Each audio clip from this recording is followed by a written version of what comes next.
두 자녀를 키우며 직장 생활 중인 40살의 엄마입니다. 부모님은 시골에서 논농사로 생계를 이어가셨어요. 과거 세대의 전형적인 모습처럼 융통성 없고 전통적인 분위기였죠. 남아 선호 사상이 정말 심했거든요. 위로 첫째 언니가 있었고 저 아래로 남자 동생이 막내였는데 부모님은 동생에게만 온 정성을 쏟아부으셨습니다. 먹고 입고 쓰는 모든 것에서 제일 좋은 건 동생 몫이었어요. 첫째라는 이유만으로 큰언니는 그나마 나은 대우를 받았고요. 늘 남은 것만 받으며 자라야 했던 게 제 유년 시절입니다. 지금 이 글을 읽으시는 여러분께 간곡히 부탁드리고 싶은 게 있어요. 제가 겪은 어리석은 실수만큼은 되풀이하지 마시길 바랍니다. 익명성 뒤에 가려진 채로 오늘 과거사를 털어놓으려 합니다. 전 배우자라는 쓰레기 인간과 친구라 부르기도 민망한 놈 때문에 삶이 완전히 파탄 직전까지 갔었죠. 만난 순간부터 차례대로 말씀드려 볼 생각인데요. 솔직히 어린 시절 배경부터 먼저 얘기해야 할 듯합니다. 현재 남편 만나기 이전에 첫 혼인이 파경을 맞았거든요.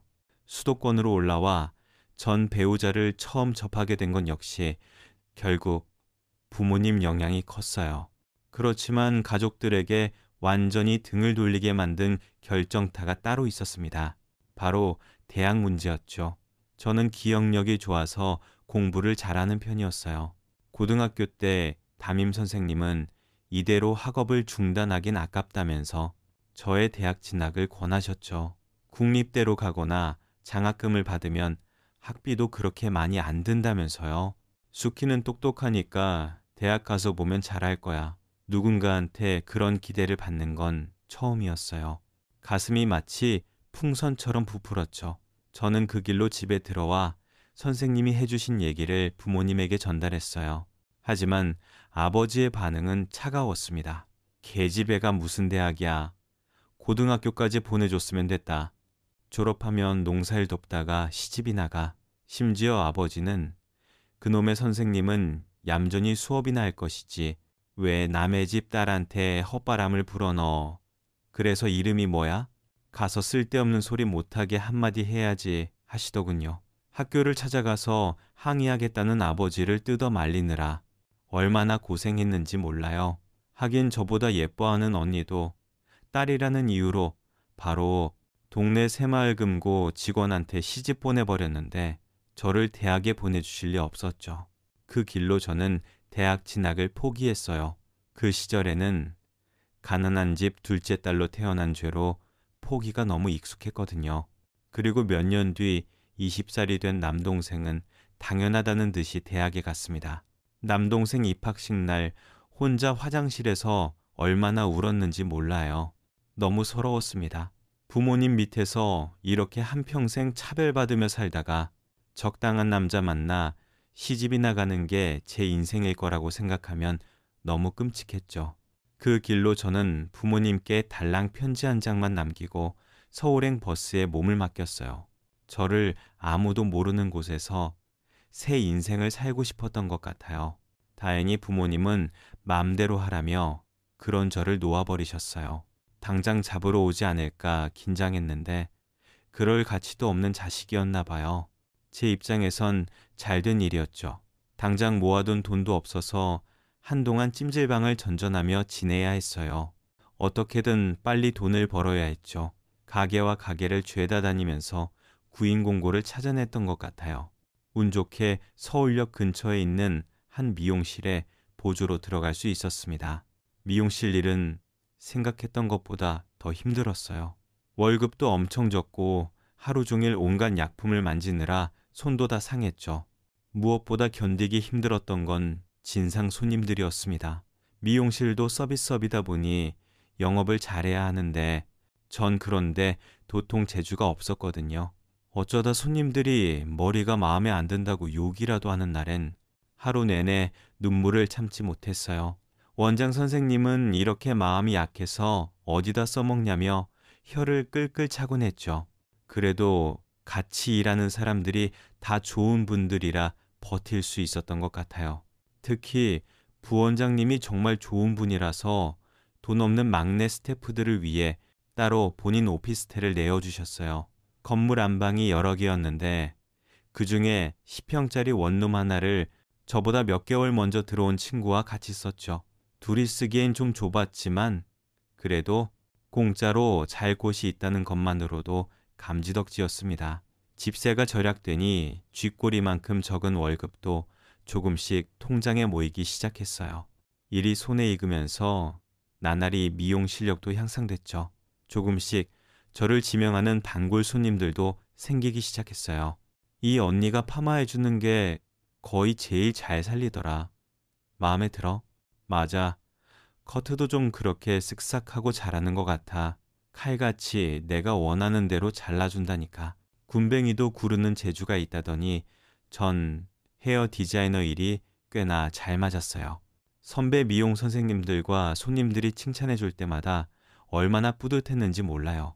생전집에서 구박만 받으며 살던 제가 이렇게 사회에 나와 인정받는다니 뿌듯했죠. 그런데 그게 같이 사는 제 친구 눈에는 안 좋게 보였던 모양이에요. 퇴근하고 돌아온 어느 날 갑자기 같이 저녁을 먹다 말고 시비를 걸더군요. 야, 적당히 좀 먹어. 그러니까 그렇게 자꾸 살이 찌지. 내가 다 밥맛이 떨어진다. 원래 말을 좀 직선적으로 하는 친구라서 그러려니 했어요. 미용실에서 또 뭔가 안 좋은 일이 있었나 보다 이해하려고 했죠. 하지만 친구의 막말은 거기서 끝나지 않았습니다. 근데 넌 왜 가족들 다 버리고 혼자 올라온 거야? 그때 얘기했잖아. 부모님이랑 사이가 안 좋았다고. 진짜 그 이유가 맞아? 남자랑 야반도주 했다가 버림받은 거 아니고? 그게 무슨 뜻이야? 아니, 남자 선생님들한테 아양 떨며 노는 걸 보면 남자에게 밝히는 것 같아서 다른 애들도 뒤에서 너 엄청 씹어대고 있어. 분위기 파악 좀 그만하라고. 그 순간 저는 들고 있던 수저를 탁 내려놨어요. 여기서도 참으면 스스로 모욕하고 인정하는 거나 다름없었으니까요. 너 무슨 말을 그렇게 하니? 지금 나랑 싸우자는 거야? 그러자 그 애는 갑자기 표독스러운 얼굴로 저를 쏘아보더군요. 4월에 막내 중 한 명 뽑아서 정식 디자이너로 올려주는 거 알지? 당연히 연차상으로나 실력으로나 내가 되어야 맞는 건데 혹시 네가 남자 선생님들한테 알랑방귀 끼웠을까 봐 그래. 혹시라도 네가 되면 얌전히 물러나. 주제도 모르고 냉큼 받지 말고. 알았어? 그제야 전 친구가 속이 뒤틀린 이유를 알 수 있었어요. 곧 막내들 중 한 명이 승진할 예정인데 그게 제가 될까 봐 불안했던 거였죠. 기가 막혔어요. 사실 남자 선생님들이나 손님들한테 꼬리치며 애교 떠는 건 저가 아니라 그 친구였거든요. 그런데 무슨 말도 안 되는 트집을 잡으며 저를 겁주려 하는지 이해가 되지 않았죠. 글쎄, 남자 선생님들한테 알랑방귀에서 승진하려는 건 너 아니니? 혹시라도 내가 승진한다면 그건 당연히 실력으로 올라가는 걸 텐데 그걸 왜 거절해야 해? 말도 안 되는 이유로 나한테 시비 걸 시간에 실력이나 더 쌓아. 뭐? 너 말 다 했어? 제 대꾸에 친구는 빡쳤던가 봐요. 갑자기 그대로 밥상머리를 뒤집어 엎어 버리더군요. 그리고 하필이면 뚝배기에서 팔팔 끓고 있던 찌개가 제 손 위로 엎어졌습니다. 너무 뜨거웠죠. 그런데 친구의 만행은 거기서 끝나지 않았어요.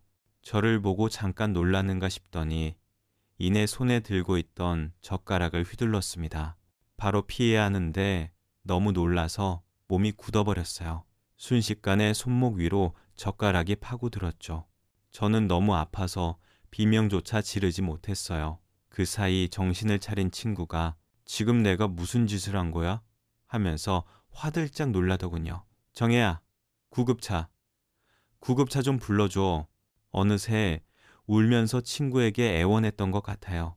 다행히 친구는 허둥지둥 핸드폰을 꺼내 119에 신고했어요. 곧 저는 병원으로 이송됐습니다. 병원에서 어쩌다 이렇게 됐냐고 묻더군요. 당황한 친구는 글쎄요, 잘 모르겠어요. 같이 밥 먹다 실수로 엎어졌는데 그때 우연히 젓가락에 찔린 것 같아요. 하고 말도 안 되는 거짓말을 하더군요. 바로 옆에서 똑똑히 들었지만 고통 때문에 의식이 흐릿한 상태라 반박할 수 없었어요. 저는 곧바로 응급수술에 들어갔습니다. 다시 눈을 떴을 때 손이 무사하길 바랐지만 그건 제 헛된 희망에 불과했어요. 앞으로 재활치료를 열심히 받으시면 일상생활에는 큰 문제가 없을 겁니다. 하지만 미용일은 힘들지도 모르겠어요. 일단 경과를 지켜봅시다. 의사 선생님의 말에 얼마나 절망했는지 몰라요. 그래도 혹시나 하는 기대를 품고 꾸준히 재활치료를 받았죠. 그동안 친구는 계속 병원에 와서 울며 불며 용서를 빌었어요. 수키야, 내가 잠깐 미쳤었나 봐. 제발 용서해 주라. 원장님이 이 사실을 알면 쫓겨나. 나도 집 나온 지 오래라 어디 갈 데도 없단 말이야. 제발, 제발 한 번만 살려주라. 어린애처럼 엉엉 울면서 매달리는 친구를 보고 있자니 마음이 약해졌어요. 바보 같다고 하셔도 할 말이 없지만 그래도 용서가 있어야 회개도 있다는 생각이 들었죠. 알았으니까 그만 울어. 용서해 주는 건 이번 한 번뿐이니까 앞으로 인생 똑바로 살고. 진짜야. 진짜 다른 사람들한테 말 안 할 거지? 고마워, 수키야. 진짜 고마워. 이 은혜 절대로 잊지 않을게. 퇴원 후 저는 다시 미용실로 돌아갔어요. 하지만 옛날처럼 일할 수는 없었습니다. 손을 움직일 때마다 한번 어긋났던 관절 부위가 미세하게 힘이 안 들어가더라고요. 정말 심할 땐 가위질조차 제대로 할 수 없었죠. 결국 저는 미용사를 그만둬야 했습니다. 당장 밥줄이던 기술을 잃고 나니 눈앞이 캄캄했어요. 이제 난 뭘 먹고 살아야 하나 막막했죠. 심지어 신규 직원이 들어오면서 집도 비워줘야 했어요. 급한 대로 우선 고시원에 들어가 살며 아르바이트 자리를 알아보기 시작했습니다. 그런데 손이 불편하니 할 수 있는 일이 너무 제한적이었어요. 일자리 대부분이 서비스업이었는데 제 손에 대해 얘기하면 힘들 것 같다고 거절당했죠. 유일하게 받아준 곳은 딱 하나, 바로 죽집이었습니다. 좋은 사장님을 만난 덕분이었죠. 정말 괜찮을까요?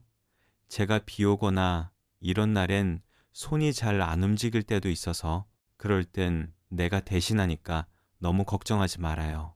그까지 손 조금 불편하다고 해서 사람 못 쓸 수는 없잖아. 서로 도우며 사는 거죠. 감사합니다, 사장님. 저 진짜 열심히 할게요. 제가 담당한 업무는 홀 서빙이었어요. 제가 치료받았던 대형 병원 앞에 있는 죽집이라 그런지 손님들이 어마어마하게 많았죠. 환자들뿐 아니라 병원 의료진들도 자주 왔어요. 자연스레 익숙한 얼굴들도 보게 됐죠. 저를 담당했던 의사 선생님도 그중 하나였어요. 아, 김숙희 씨. 여기서 일하는 거예요? 네. 이달부터 일하기 시작했어요. 그럼 미용일은 그만둔 거예요? 아이고, 안 됐네요. 괜찮아요. 선생님이 없었으면 저 손 아예 움직이지도 못했을 거예요. 지금처럼 여기서 이렇게 알바도 못했고요. 그래도 마음이 안 좋네요. 몇 시에 끝나요? 나 저녁 때 시간 잠깐 비는데 같이 밥이라도 한 끼 먹어요. 의사 선생님은 제가 본업을 그만두고 아르바이트 하는 게 꽤나 마음에 걸린 눈치였어요. 안 그래도 된다고 거듭 사양했지만 그렇게라도 해야 자기 마음이 편할 것 같다고 하더군요. 결국 저는 죽집 일이 끝나고 의사 선생님과 단둘이 저녁을 먹었습니다. 일회성 만남일 거라 생각했는데 그 뒤로도 종종 의사 선생님은 제게 연락을 했어요. 무료 이용권이 생겼는데 같이 밥을 먹자. 어디 카페 케이크가 맛있다는데 먹으러 가자. 이유도 다양했죠. 그쯤 되니 남녀 관계에 무딘 저도 눈치를 챌 수밖에 없었어요. 그분이 제게 이성적인 호감을 갖고 있다는 걸요. 당황스러웠어요. 저보다 6살이나 연상이라 그분을 남자로 의식한 적은 한 번도 없었거든요. 결국 저는 이런저런 핑계를 대며 의사 선생님을 피하기 시작했습니다. 곧 그분도 제가 일부러 거리를 둔다는 걸 눈치챈 것 같아요. 하루는 제가 퇴근할 때쯤 죽집 앞에서 기다리고 있더군요. 얼마나 놀랐는지 몰라요. 선생님, 여기서 뭐 하세요? 왔으면 들어오시지. 그랬어요. 저를 기다렸다고요? 왜요? 내가 착각한 걸 수도 있는데 수키 씨가 요즘 저를 피하는 것 같아서요. 혹시 내가 뭔가 실수한 게 있나요? 그런 거 아니에요. 그냥 요즘 이런저런 생각이 많아서 그래요. 언제까지 알바만 하며 살 수는 없으니까 무슨 일을 해야 하나 고민이 돼요. 제 말에 의사 선생님은 한동안 아무 말도 하지 않았어요. 그러다 갑자기 진지한 표정으로 제 손을 잡더니 입을 열더군요.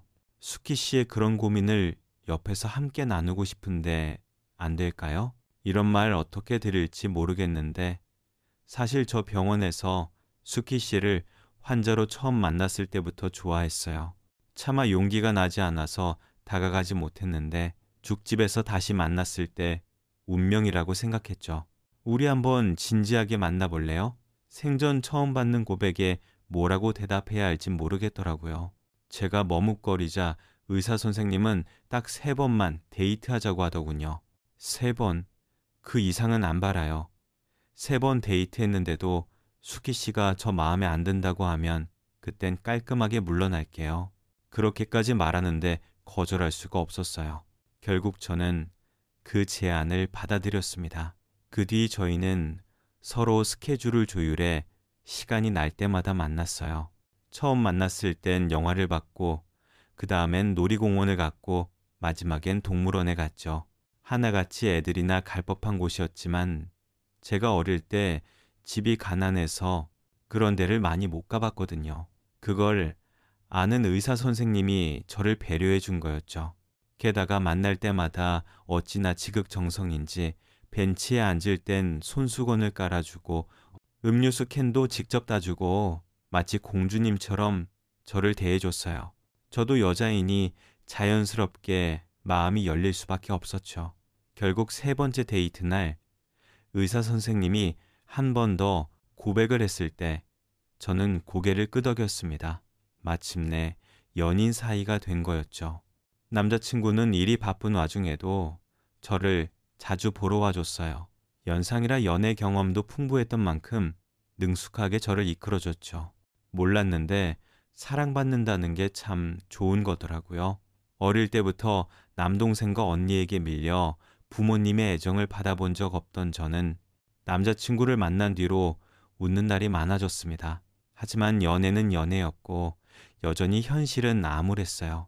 그때까지도 저는 여전히 죽집 알바생에 불과했습니다.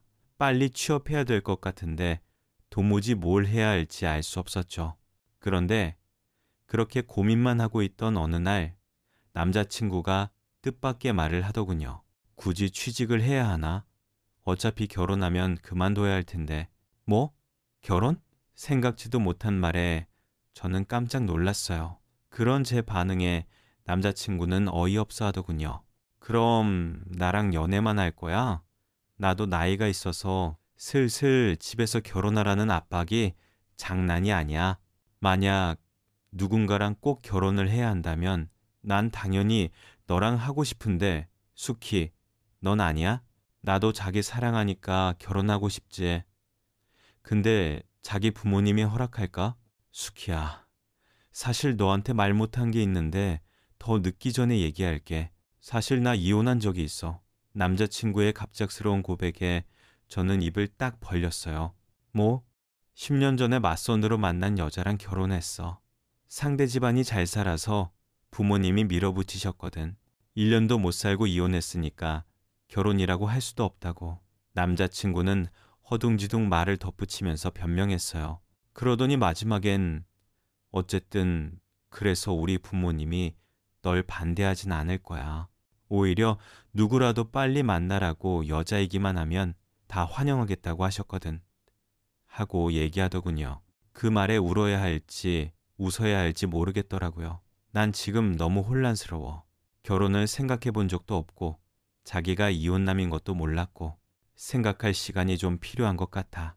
저는 남자친구에게 그렇게 말하고 집으로 돌아왔어요. 그리고 한동안 남자친구를 만나지 않았죠. 그런데 며칠 뒤 제 핸드폰에 낯선 번호로 전화가 왔어요. 받아보니 남자친구가 일하는 병원이더군요. 여보세요? 누구세요? 안녕하세요. 김숙희 씨 맞죠? 저 장상민 동료 의사인데요. 상민이가 갑자기 쓰러졌는데 계속 숙희 씨만 찾아서요. 한 번만 와주시면 안 될까요? 쓰러졌다는 말에 얼마나 놀랐는지 몰라요. 저는 그 길로 집을 나와 병원으로 달려갔어요. 남자친구는 침대에 누워 수액을 맞은 채 끙끙대고 있었죠. 괜찮아? 갑자기 왜 쓰러진 거야? 남자친구는 그새 얼굴이 반쪽이 되어 있었어요. 눈 밑은 파랗고 입술은 며칠도 못 먹은 사람처럼 메말라 있었죠. 얼굴이 왜 이래? 대체 이게 뭐야? 사랑하는 사람이 그 모양으로 누워 있으니 절로 눈물이 나더라고요. 그런 제 모습을 바라보던 남자친구가 천천히 손을 뻗어 제 눈가를 훔쳐줬습니다. 이렇게 와주는 걸 보니까 그래도 아직 나한테 마음은 있나 보네. 뜬금없는 그 말에 기가 막히더군요. 당연하지. 마음 없으면 내가 자기랑 왜 만나겠어? 나 이런 남인 거 알고 도망간 줄 알았지. 참나. 너 없으면 안 돼, 수키야. 이번에 진짜 절실하게 느꼈어. 너랑 헤어지면 이대로 그냥 죽어버릴 거야. 죽는다니. 아주 못하는 소리가 없어. 그게 의사가 할 말이야? 그러니까 사람 하나 살리는 셈 치고 나랑 결혼해줘. 내가 진짜 행복하게 해줄게. 손에 물 한 방울 안 묻게 해줄게. 남자친구는 제 대답을 재촉하듯이 손을 꽉 잡아왔어요. 사랑하는 남자가 나 아니면 죽겠다는데 거기서 거부할 수 있는 여자가 몇이나 되겠어요.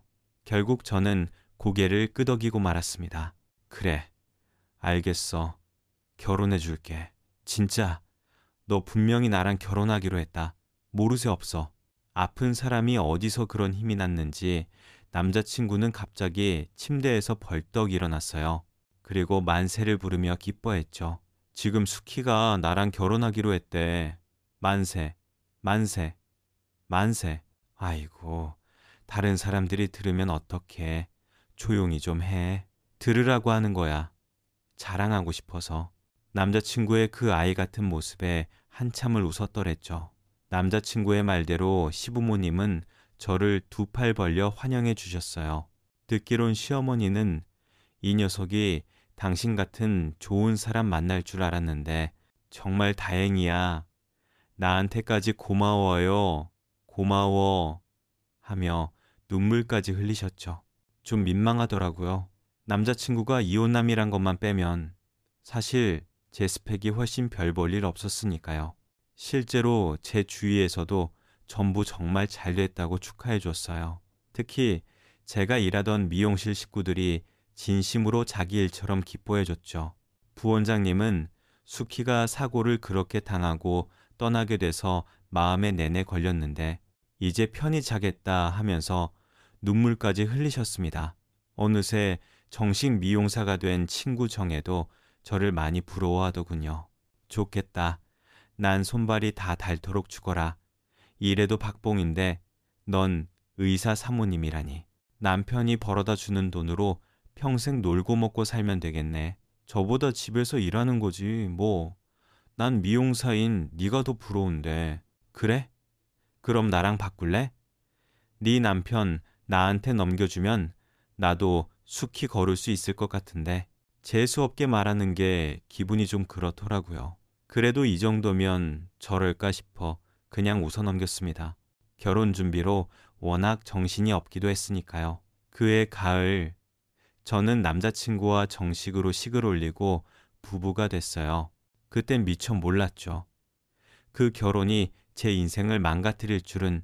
남편이 조금씩 이상해진 건 신혼여행을 다녀오고 한 달 정도 지났을 때였어요. 몸이 좋지 않아서 전날과 똑같은 반찬으로 저녁을 차려줬는데 그게 마음에 들지 않았는지 인상을 쓰더라고요. 어제도 제육볶음 아니었어? 아, 미안 여보. 내가 오늘 허리랑 머리가 아파서 자리에서 못 일어났어. 그래도 양념을 간장으로 해서 맛은 다를 거야. 한번 먹어봐. 어제도 똑같은 제육이잖아. 나 병원에서 응급 뛰고 들어온 거 몰라? 누가 밤 꼬박 새고 들어온 의사한테 이따위 밥상을 차려줘? 내가 만만하니까 우습게 보여? 남편은 수저를 던지다시피 내려놓고 그대로 자리에서 일어났어요. 그렇게 화를 내는 건 처음 봐서 깜짝 놀랐죠. 여보, 내가 몸이 안 좋다니까? 근데 얘기가 왜 그쪽으로 가?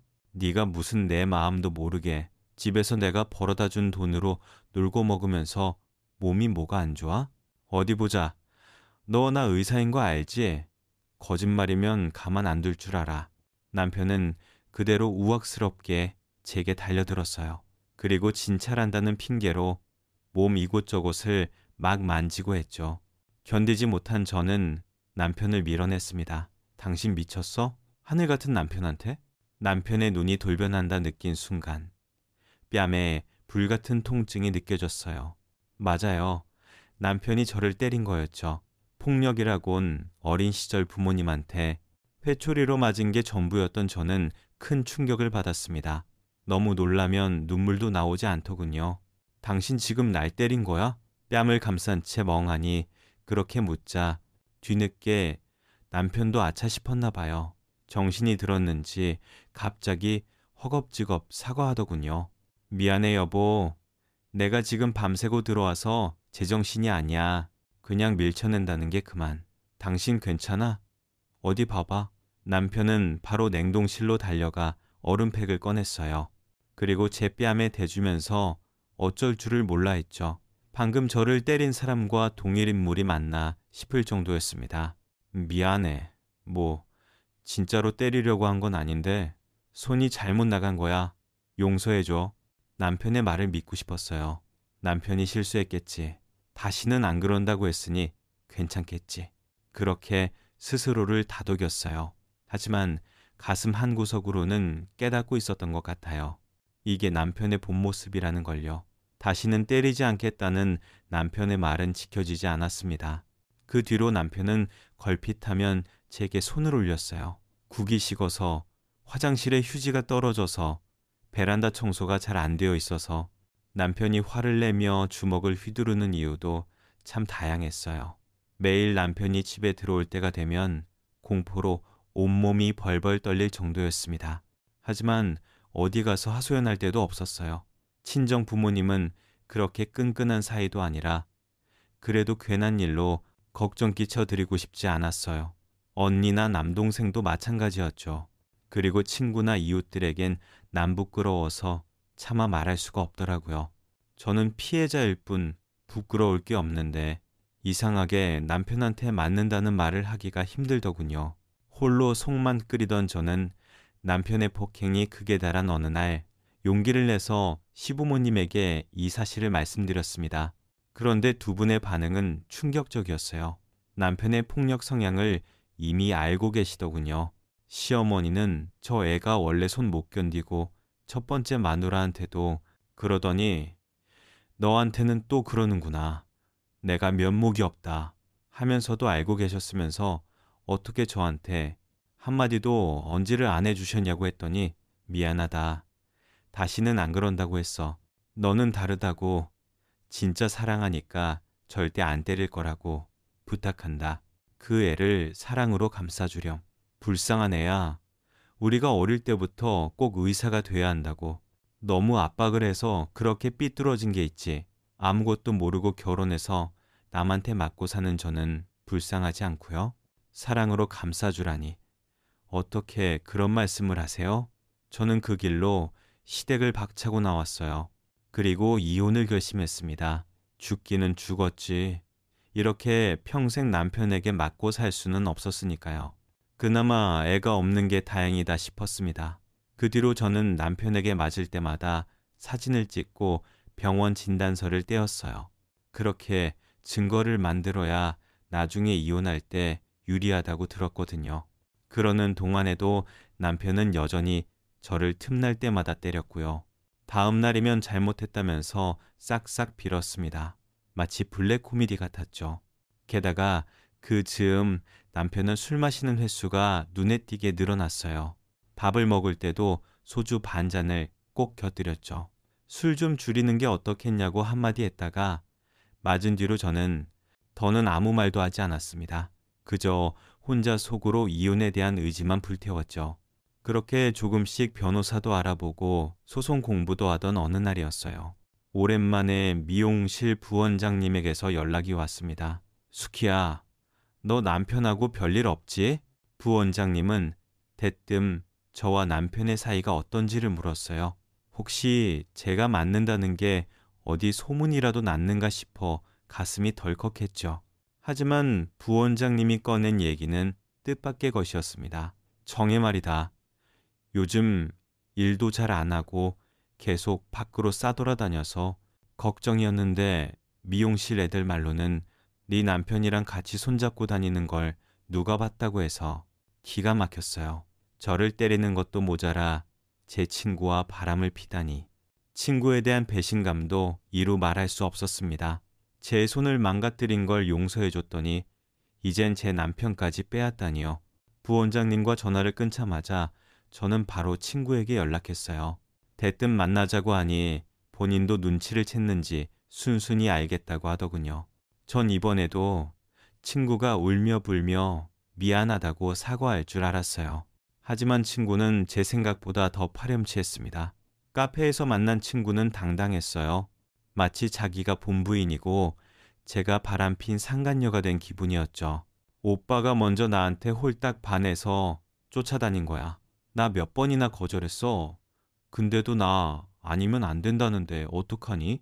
너 지금 그걸 말이라고 해? 네가 어떻게 나한테 이럴 수가 있어? 내 손 그거 망가뜨린 것도 용서해줬는데 언제까지 그 얘기를 하니? 그래서 너 지금 뭐 불구됐어? 파마는 못 써도 잘만 살고 있잖아. 적당히 좀 해. 온몸이 분노로 부들부들 떨렸어요. 이런 쓰레기를 그래도 그동안 친구라 생각하고 지냈다니 너무나 후회스러웠죠. 정혜야, 네가 내 친구였던 적이 있긴 한 거니? 친구? 난 너 친구로 생각한 적 한 번도 없는데 네가 미용실에 처음 들어온 날부터 마음에 안 들었어. 손님도 선배들의 사랑도 전부 다 빼앗아 갔으니까. 그럼 난 결국 너 쫓아내고 그 모든 걸 돌려받았어. 너도 분하면 네 능력껏 네 남편 다시 찾아가든가. 과연 할 수 있을지 모르겠지만 더 할 말이 없다는 듯 친구는 그대로 자리에서 일어났어요. 전 그런 친구를 향해 마지막으로 물어봤습니다. 정말로 내 남편이랑 바람핀 거 후회 안 해? 나한테 사과 안 할 거야? 친구는 그런 저를 가소롭다는 듯 비웃더군요. 내가 뭘 잘못했다고 사과를 하는데? 오빠랑 나는 그저 서로 너무 사랑하고 있을 뿐이야. 사랑이잖아. 안 그래? 오빠는 이혼하려고 계속 각오하고 있었어. 두고 봐. 이제 곧 내 남편 될 테니까. 친구는 그렇게 마지막까지 사과 한마디 없이 떠나버렸습니다. 그런 친구가 참 어리석었어요. 아무것도 모른 채 그저 의사라고 제 남편이라고 탐을 내는 게 한심했죠. 남편의 본 모습을 폭로할까 했던 저는 그 마음을 접었습니다. 마지막 기회를 걷어찬 건 제가 아니라 친구였으니까요. 그날 밤 집에 돌아온 남편은 제게 이혼하자고 했어요. 저를 만나고 온 정혜가 바로 남편에게 얘기를 했던가 봐요. 당신도 어차피 다 아는 것 같으니까 그냥 돌직구로 얘기할게. 나 정혜랑 사랑해. 이혼해주면 위자료는 넉넉히 줄게. 잘 됐다 싶었어요. 저는 남편이 내미는 이혼 서류에 바로 도장을 찍었습니다. 그리고 그날부로 짐을 싸서 그 집을 나갔죠. 당장 앞으로 뭘 해먹고 살아야 하나 막막했지만 그래도 남편에게 받은 위자료와 재산 분할받은 게 꽤 컸어요. 고심 끝에 저는 그 돈으로 죽집을 차리기로 했습니다. 죽집에서 오래 일했던 만큼 뭘 어떻게 운영하면 되는지 빤했으니까요. 가게 위치 선정부터 내부 인테리어, 경력 있는 주방장 모시기까지 제 가게가 첫 영업을 시작한 날 저는 개업 축하 화분을 들고 사장님에게 거듭 감사 인사를 했어요. 정말 이 은혜를 어떻게 갚아야 할지 모르겠어요. 은혜는 무슨. 이제 밤마다 그만 울고 앞으로는 웃어. 알았지? 제가 가게를 준비하면서 밤마다 눈물로 지샜던 걸 눈치챘던가 봐요. 하긴 하루가 멀다 하고 얼굴을 봤는데 그걸 모를 수가 없었겠죠. 사장님의 따뜻한 위로에 눈물이 핑 돌았습니다. 괜찮은 척했지만 실은 괜찮지 않았던가 봐요. 남편에게 맞으며 산 지난 세월, 친구에게 배신당하고 또 배신당한 그 세월이 너무나 아팠어요. 결국 저는 개업 전날부터 아이처럼 엉엉 울고 말았어요. 사장님은 말없이 그런 제게 어깨를 빌려주셨습니다. 그 뒤로 저는 열심히 가게 일에 매달렸어요. 인근에 병원은 없어도 아파트 단지가 많아서 제법 장사가 잘 됐죠. 아무래도 여자 혼자 장사하는 게 쉽지만은 않았는데 그럴 때마다 사장님이 달려와서 저를 도와줬습니다. 자꾸 저희 가게로 오시면 사장님 가게는 어떻게 해요? 이러다 망하는 거 아니에요? 나 없어도 직원들이 있잖아. 잘만 돌아가니까 걱정하지 마. 언젠가부터 사장님은 아예 저희 가게로 출근하기 시작했어요. 아무리 안 돼도 된다고 말해도 도무지 듣질 않았죠. 자연스레 사장님과 같이 일하고 무언가를 하는 게 점점 당연하게 느껴졌습니다. 어느 날 마주 앉아 늦은 점심을 먹고 커피 한 잔을 하는데 문득 오래된 노부부 같다는 생각이 들더군요. 우리 이러다 정들겠어요. 사장님이 30년 넘게 같이 산 남편같이 느껴져요. 그냥 가볍게 농담한 건데 돌아온 대답은 뜻밖의 것이었습니다. 그럼 진짜 남편 하든가. 네? 사장님도 무슨 그런 농담을. 농담 아닌데. 말이 나왔으니 말인데. 내가 이제 숙희 사장도 아닌데. 언제까지 사장님이라고 할 거야? 그냥 여보라고 해. 자기라고 해도 좋고. 사장님의 얼굴은 진지했어요. 장난기가 하나도 없었죠. 가슴이 누가 돌이라도 던진 것처럼 두근거리기 시작했어요. 그 말뜻은 지금 저를 좋아한다는 거예요? 그래, 이 바보야. 안 그러면 내가 내 가게 냅두고 왜 여기 와서 이러고 있겠어? 믿을 수 없게도 그 한마디에 사장님이 확 남자로 느껴지더라고요. 너무 오랜만에 설렘이라는 감정이 느껴졌죠. 그런데 한편으로는 겁도 덜컥 나는 게 사실이었어요. 전 남편 생각이 나서요. 사장님은 그런 저를 재촉하지 않고 말없이 기다렸습니다.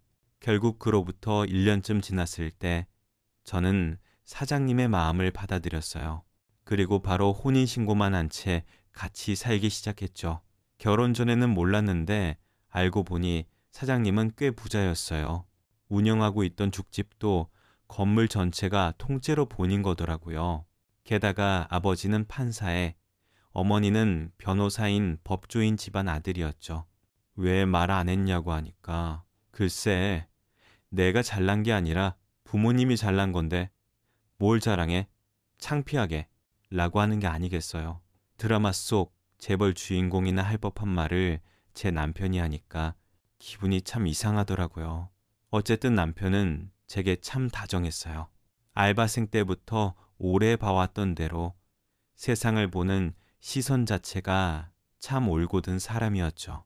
그리고 그런 남편을 길러준 시부모님 역시 좋은 분들이었습니다. 이혼녀에 뭐 하나 내세울 게 없는 저를 따뜻하게 품어주고 다독여 주셨죠. 그렇게 전 남편에게서 받은 상처가 조금씩 아물어가던 어느 날이었어요. 평소처럼 가게에 나와 오픈 준비를 하는데 누군가 대뜸 들어와 자리에 앉더군요. 손님, 아직 영업시간 전인데요. 밖으로 나와 손님을 내보내려던 저는 깜짝 놀라고 말았어요. 손님의 정체는 다름 아닌 전 남편의 상간녀이자 배신자 정혜였거든요. 화장도 제대로 못한 생얼인데 선글라스를 끼고 있기에 대번에 눈치챘죠. 전 남편이 정혜에게도 폭력을 휘두르기 시작했다는 걸요. 하지만 정혜는 끝까지 그걸 감추려고 하더군요. 오히려 명품 가방과 옷을 자랑하면서 남편이 얼마나 자기를 사랑하는지 떠들었어요. 근데 우리 남편이 친구한테 부탁해서 어렵게 사다 준 거야. 진짜 어쩜 그렇게 다정한지 몰라. 그리고 얼마 전에 내 생일엔 글쎄 미안한데 내가 좀 바쁘거든. 곧 장사 시작해야 돼서 딱히 용건 없으면 가줄래? 그러자 정혜가 그래 의사 남편하고 헤어지고 먹고 살기 빡세겠지. 이해해. 아, 너 재혼했다며? 남편도 죽집 하는 사람이라던데 맞아? 하면서 갑자기 제 남편 얘기를 꺼내더군요. 의사 만나다가 갑자기 죽집 사장이라니 너무 격 떨어지는 거 아니니? 하긴 이제 네 분수에 맞는 상대를 만난 것 같기도 하다. 제 욕을 하는 건 그냥 넘어갈 수 있었어요.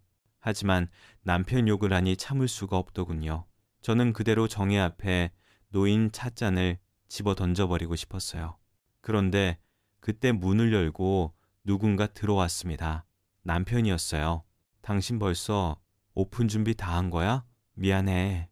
내가 도와주려고 했는데 가게 세입자가 어디서 좀 밀어달라고 사정하는 바람에 좀 늦었어. 남편은 갑자기 수상쩍을 정도로 길게 말을 늘어놨어요. 그리고 제 옆으로 대뜸 오더니 시부모님 얘기를 꺼내더군요. 아버지가 조만간 건물 하나 더 넘겨주신다고 했는데 그냥 받지 말까봐 말이 좋아 건물 주지 관리하는 것도 일이야. 아, 다음 달에 어머니 변호사 사무실 개업 20주년인가 그래. 같이 내려가서 축하해드리자. 당신 얼굴 좀 보여달라고 난리야. 처음엔 남편이 왜 이러나 했어요. 하지만 제 앞에서 울그락불그락해지는 정혜의 얼굴을 보고 눈치챘어요. 남편이 일부러 하는 거구나. 저는 씩 웃으면서 정혜에게 말했어요. 남편 말 들었지? 이만 가실래요? 그리고 우리 남편 그냥 죽집 사장 아니야. 부모님은 판사와 변호사고 본인은 건물주거든. 누가 재혼해서 전 남편보다 격 떨어지는 남자랑 살아? 그건 너나 그렇겠지. 안 그래? 정혜는 아무 말도 못하고 그 자리에서 벌떡 일어났어요. 기다렸다는 듯 남편이 문을 열어주면서 안녕히 가시라고 했죠. 그러자 씩씩거리며 나가버리는데 그 뒷모습을 보고 있자니 기분이 착잡했어요. 맞고 사는 게 분명해 보였는데 자기의 불행을 제 불행으로 달래려 했던 게 아닌가 싶더라고요. 남편은 더는 신경 쓰지 말라고 했어요. 전 남편도 정혜도 다 잊으라고요. 저도 그렇게 하려고 했는데 얼마 뒤 뜻밖의 소식이 전해져 왔습니다. 바로 전 남편의 의료사고 소식이었죠. 그렇게 술 끊으라고 했는데 기어이 만취 상태로 수술실에 들어가 제대로 사고를 친 모양이더라고요. 지인에게 건너들으니 결국 의사 면허도 취소됐다고 하더군요. 그런 쓰레기 같은 놈에게 진료받던 환자들이 가여웠는데 잘 됐다 싶었습니다. 그때 미처 몰랐어요. 그 불똥이 저에게까지 튈 줄은. 그 소식을 들은 지 한 반년쯤 지났을까요? 정혜가 또 찾아왔습니다. 이번엔 전 남편과 함께였어요. 둘 다 꼴이 말이 아니더군요. 허름한 옷차림에 제대로 씻지도 않았는지 찌든 몸냄새까지 정말 거지가 따로 없었습니다. 가게에 들이지도 않고 무슨 일로 왔냐 물으니 기가 막힌 소리를 하더군요. 글쎄, 이혼할 때 받았던 위자료를 돌려달라지 않겠어요. 전 남편은 저 자식 건물주라며 나랑 이혼하기 전부터 만났다고? 내가 왜 나한테 위자료를 줘야 돼? 당장 내놔 하면서 화를 냈어요. 못된 버릇 그대로 또 주먹을 올리려고 하더군요. 곁에서 지켜보고 있던 남편이 그런 전 남편을 막아섰습니다. 그리고 저 대신 호령해줬죠. 제 소리 그만하고 당장 꺼져. 경찰 부르기 전에.